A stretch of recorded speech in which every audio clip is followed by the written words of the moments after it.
I struck before Ali Demir could even close his mouth. The wave of pure energy crashed into the limousine the pretty boy was leaning on, moving the car about 6 feet with a loud creaking sound. As it rolled out from under him, Demir lost his balance for a second, as well as his composure.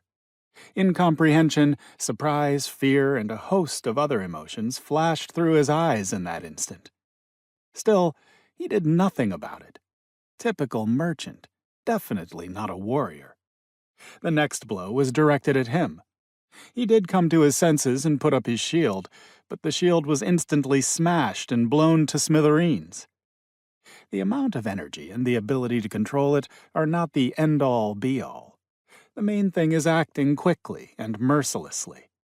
While he resisted my energy attacks, I made my way right up to him and knocked him off his feet by striking him with the palm of my hand. Then, I put my shadow blade to his throat. "Don't play games with me, merchant," I warned him gravely. "This is no laughing matter." He swallowed hard and tried to say something, but I didn't let him.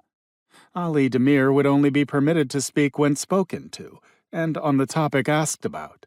"Who else knows?" I posed my first question.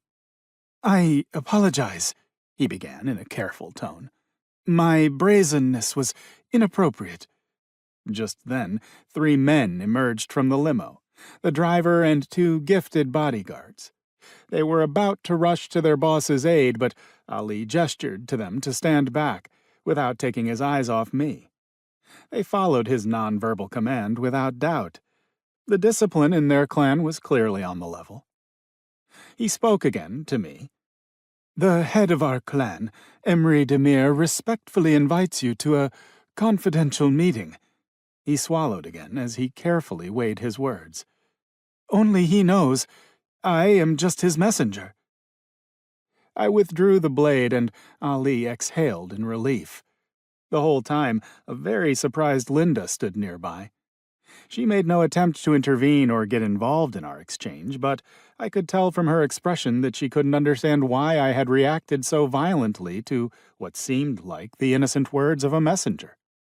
To me, what he said sounded like a threat and an invitation to haggle.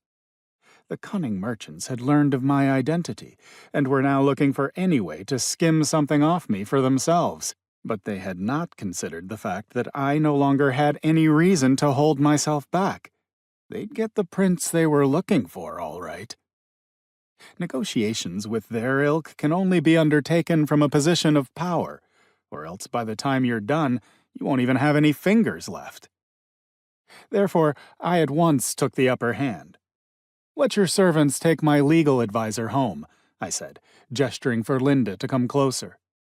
"You and I will go in my car," I said to Ali. I could tell he didn't like that idea at all, but he was actually frightened of me now and didn't dare argue either. "Of course, Mr. Richter," he bowed his head deferentially. And we were off.